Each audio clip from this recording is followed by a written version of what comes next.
Hi ಸ್ನೇಹಿತರೆ, ಎಲ್ಲರಿಗೂ ನಮ್ಮ ಅಡ್ಡ ವೈರಸ್ ಯೂಟ್ಯೂಬ್ ಚಾನಲ್ ಕಡೆಯಿಂದ ಸ್ವಾಗತ. ನಾವು ಇವತ್ತಿನ ವಿಡಿಯೋದೊಳಗೆ ಕಾವೇರಿ ನದಿಯ ಒಂದು ಪ್ರಮುಖ ಉಪನದಿಯಾದ ಶಿಂಷಾ ನದಿ ವ್ಯವಸ್ಥೆ ಬಗ್ಗೆ ಸಂಪೂರ್ಣವಾಗಿ ಮ್ಯಾಪನ್ನು ಬೇಸಾಗಿಟ್ಕೊಂಡು ಮಾಹಿತಿನ ತಿಳ್ಕೊತಾ ಹೋಗೋಣ ರೀ. ಹಾಗಾದ್ರೆ ಮೊದಲೇದಾಗಿ ಶಿಂಷಾ ನದಿಯ ಮೂಲ ಎಲ್ಲಿದೆ ಅಂತ ತಿಳಿದುಕೊಳ್ಳೋಣ. ಈ ನದಿಯ ಮೂಲ ಎಲ್ಲಿದೆ ರೀ? ಇದು ತುಮಕೂರು ಜಿಲ್ಲೆಯ ದೇವರಾಯನದುರ್ಗ ಬೆಟ್ಟದಲ್ಲಿ ದಕ್ಷಿಣ ಭಾಗದೊಳಗೆ ಸುಮಾರು 914 ಮೀಟರ್ ಎತ್ತರದೊಳಗೆ ಈ ನದಿ ಹುಡ್ತತ್ರಿ ರೀ. ಎಲ್ಲಿ? ತುಮಕೂರು ಜಿಲ್ಲೆಯ ದೇವರಾಯನದುರ್ಗ ಬೆಟ್ಟದೊಳಗೆ ಈ ನದಿ ಹುಟ್ಟುತ್ತಾ. ಈ ನದಿಯ ಒಟ್ಟು ಉದ್ದ ಎಷ್ಟಪ್ಪ ಅಂದ್ರೆ, ಈ ನದಿ ಹುಟ್ಟಿನಿಂದ ಹಿಡಿದು ಕಾವೇರಿ ನದಿಯನ್ನು ಸೇರುವವರೆಗೂ ಎಷ್ಟು ಉದ್ದ ಹರಿಯುತ್ತೋ ಸುಮಾರು 221 ಕಿಲೋಮೀಟರ್ ಉದ್ದವನ್ನು ಹರಿಯುತ್ತಾ. ಶಿಂಷಾ ನದಿಯ ಒಟ್ಟು ಜಲಾನಯನ ಪ್ರದೇಶ ಎಷ್ಟಿದೆ ಅಂದ್ರೆ ಸುಮಾರು 8469 ಚದರ ಕಿಲೋಮೀಟರ್ ಜಲಾನಯನ ಪ್ರದೇಶ ಕಂಡುಬರುತ್ತೆ. ಎಷ್ಟು?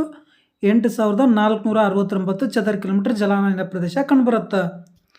ಕೊನೆಯದಾಗಿ ಈ ನದಿ ಕಾವೇರಿ ನದಿಯನ್ನು ಎಲ್ಲಿ ಸೇರುತ್ತಪ್ಪ ಅಂದ್ರೆ ಚಾಮರಾಜನಗರ ಜಿಲ್ಲೆಯ ಗಡಿ ಭಾಗದೊಳಗೆ ಕಾವೇರಿ ನದಿಯನ್ನು ಸೇರುತ್ತೆ. ಎಲ್ಲಿ? ಚಾಮರಾಜನಗರ ಜಿಲ್ಲೆಯನ್ನು ಪ್ರವೇಶ ಮಾಡಿ ಅಲ್ಲಿ ಚಾಮರಾಜನಗರ ಜಿಲ್ಲೆಯ ಗಡಿ ಭಾಗದೊಳಗೆ ಕಾವೇರಿ ನದಿಯನ್ನು ಶಿಂಷಾ ನದಿ ಸೇರುತ್ತೆ. ನೆಕ್ಸ್ಟ್ ಇಲ್ಲಿ ಮ್ಯಾಪಲ್ಲಿ ಈ ನದಿ ವ್ಯವಸ್ಥೆ ಬಗ್ಗೆ ನೋಡ್ತಾ ಹೋಗೋದಾದ್ರೆ ಮೊದಲೇದಾಗಿ ಈ ನದಿಯ ಮೂಲ ಎಲ್ಲಿದೆ ರೀ? ತುಮಕೂರು ಜಿಲ್ಲೆಯ ದೇವರಾಯನದುರ್ಗ ಬೆಟ್ಟದೊಳಗೆ ಈ ನದಿ ಉಗಮವಾಗುತ್ತೆ. ಮೇಲ್ಗಡೆ ತಿಳಿದುಕೊಂಡಿದ್ದೇವೆ, ಆದರೂ ಇನ್ನೊಮ್ಮೆ ತಿಳಿದುಕೊಂಡು ಬಿಡೋಣ. ಎಲ್ಲಿ ಹುಟ್ಟುತ್ತೆ? ದೇವರಾಯನದುರ್ಗ ಬೆಟ್ಟ, ತುಮಕೂರು ಜಿಲ್ಲೆಯೊಳಗೆ ಶಿಂಷಾ ನದಿ ಉಗಮವಾಗುತ್ತೆ. ನಂತರ ಇದಕ್ಕೆ ತುಮಕೂರು ಜಿಲ್ಲೆಯ ಕುಣಗಲ್ ತಾಲೂಕಿನೊಳಗೆ ಒಂದು ಪ್ರಮುಖ ಆಣೆಕಟ್ಟನ್ನು ಕೂಡ ನಿರ್ಮಾಣ ಮಾಡ್ತಾರೆ. ಹಾಗಾದರೆ ಶಿಂಷಾ ನದಿಯಿಂದ ನಿರ್ಮಾಣವಾದಂಥ ಒಂದು ಪ್ರಮುಖ ಆಣೆಕಟ್ಟು ಯಾವುದು? ಮಾರ್ಕೋನಹಳ್ಳಿ ಆಣೆಕಟ್ಟು. ಇದು ಕುಣಗಲ್ ತಾಲೂಕಿನೊಳಗೆ ಕಂಡುಬರುತ್ತೆ. ನಂತರ ಇದಕ್ಕೆ ಒಂದು ಬಲಭಾಗದಿಂದ ಒಂದು ಪ್ರಮುಖ ಸಣ್ಣ ಉಪನದಿ ಬಂದು ಸೇರತ್ತೆ. ಅದ್ಯಾವುದ್ರಿ? ಮಂಗಳಾ ನದಿ ಸ್ನೇಹಿತರೆ. ಈ ಮಂಗಳಾ ನದಿಗೆ ಒಂದು ಪ್ರಮುಖ ಆಣೆಕಟ್ಟು ಕೂಡ ಕಟ್ಟಿರ್ತಾರೆ. ಅದ್ಯಾವುದು? ಮಂಗಳಾ ಆಣೆಕಟ್ಟು. ನೆಕ್ಸ್ಟ್ ಇದಕ್ಕೆ ಇನ್ನೊಂದು ಪ್ರಮುಖ ಉಪನದಿ ಬಂದು ಸೇರತ್ತೆ. ಅದೆಲ್ಲಿ? ರಾಮನಗರ ಸಮೀಪ ಬಂದು ಸೇರತ್ತೆ ರೀ. ಅದ್ಯಾವುದ್ರಿ? ಕಣ್ವಾ ನದಿ ಸ್ನೇಹಿತರೆ. ಯಾವುದು? ಕಣ್ವಾ ನದಿ. ಈ ಕಣ್ವಾ ನದಿಗೆ ಒಂದು ಸಣ್ಣ ಡ್ಯಾಮನ್ನು ಕೂಡ ಕಟ್ಟಿದ್ದಾರೆ. ಎಲ್ಲಿ? ರಾಮನಗರ ಜಿಲ್ಲೆಯೊಳಗೆ. ಅದ್ಯಾವುದು? ಕಣ್ವಾ ಡ್ಯಾಮ್ ಕಟ್ಟಿರ್ತಾರೆ.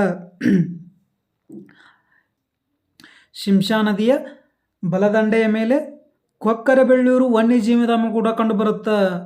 ಕೊಕ್ಕರಬೆಳ್ಳೂರು ವನ್ಯಜೀವಿಧಾಮ ಯಾವ ನದಿಯ ದಂಡೆ ಮೇಲೆ ಕಂಡುಬರ್ತದೆ ರೀ? ಶಿಂಷಾ ನದಿಯ ದಂಡೆ ಮೇಲೆ ಕಂಡುಬರುತ್ತೆ. ನೆಕ್ಸ್ಟು ಈ ಶಿಂಷಾ ನದಿಗೆ ಮುಳವಳ್ಳಿ ತಾಲೂಕಿನೊಳಗೆ ಒಂದು ಪ್ರಮುಖ ಜಲಪಾತ ಕೂಡ ಸೃಷ್ಟಿಯಾಗುತ್ತೆ. ಮಂಡ್ಯ ಜಿಲ್ಲೆಯ ಮುಳವಳ್ಳಿ ತಾಲೂಕಿನೊಳಗೆ ಶಿಂಷಾ ನದಿಗೆ ಶಿಂಷಾ ಜಲಪಾತ ಸೃಷ್ಟಿಯಾಗುತ್ತೆ.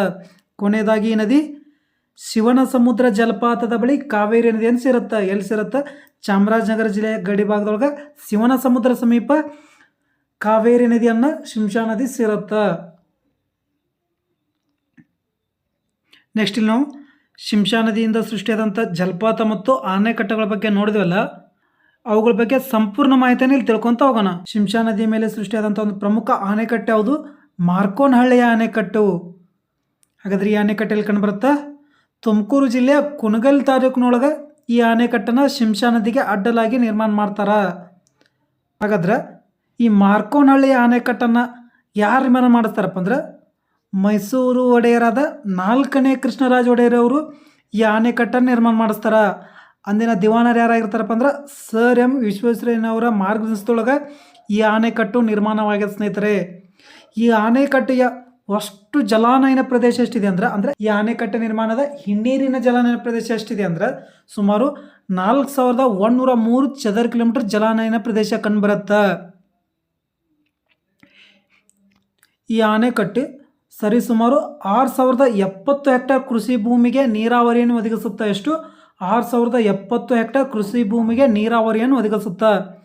ಈ ಆಣೆಕಟ್ಟೆ ಒಟ್ಟು ಸ್ಟೋರೇಜ್ ಕೆಪಾಸಿಟಿ ಎಷ್ಟು ಇರ್ಬೋದಪ್ಪ ಅಂದ್ರೆ ಸುಮಾರು 6,80,00,000 ಘನ ಮೀಟರ್ ನೀರನ್ನು ಹಿಡಿದುಕೊಟ್ಟುಕೊಳ್ಳುವ ಒಂದು ಆಣೆಕಟ್ಟಾಗಿರುತ್ತೆ. ಇದು ಎಷ್ಟು? 6,80,00,000 ಘನ ಮೀಟರ್ ನೀರನ್ನು ಹಿಡಿದಿಟ್ಟುಕೊಳ್ಳುವ ಒಂದು ಆಣೆಕಟ್ಟು ಇದು. ನೆಕ್ಸ್ಟು ಶಿಂಷಾ ನದಿಯಿಂದ ಸೃಷ್ಟಿಯಾದಂಥ ಒಂದು ಪ್ರಮುಖ ಜಲಪಾತ ಯಾವುದು? ಶಿಂಷಾ ಜಲಪಾತ ಸ್ನೇಹಿತರೆ. ಹಾಗಾದರೆ ಈ ಜಲಪಾತ ಎಲ್ಲಿ ಕಂಡು ಬರ್ತಾ? ಮಂಡ್ಯ ಜಿಲ್ಲೆಯ ಮುಳವಳ್ಳಿ ತಾಲೂಕಿನ ಶಿಂಷಾಪುರದಲ್ಲಿ ಈ ಜಲಪಾತ ಸೃಷ್ಟಿಯಾಗಿದೆ ರೀ. ಎಲ್ಲಿ?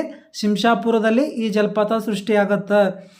ಈ ಜಲಪಾತದೊಳಗೆ ಸುಮಾರು 17,200 ಕಿಲೋವ್ಯಾಟ್ಗಳಷ್ಟು ವಿದ್ಯುತ್ತನ್ನು ಉತ್ಪಾದನೆ ಮಾಡುವ ಒಂದು ಸಾಮರ್ಥ್ಯದ ಶಿಂಷಾ ಹೈಡ್ರೋ ಎಲೆಕ್ಟ್ರಿಕಲ್ ಪ್ರಾಜೆಕ್ಟು ಕೂಡ ಈ ಜಲಪಾತದಲ್ಲಿ ಕಂಡುಬರುತ್ತೆ.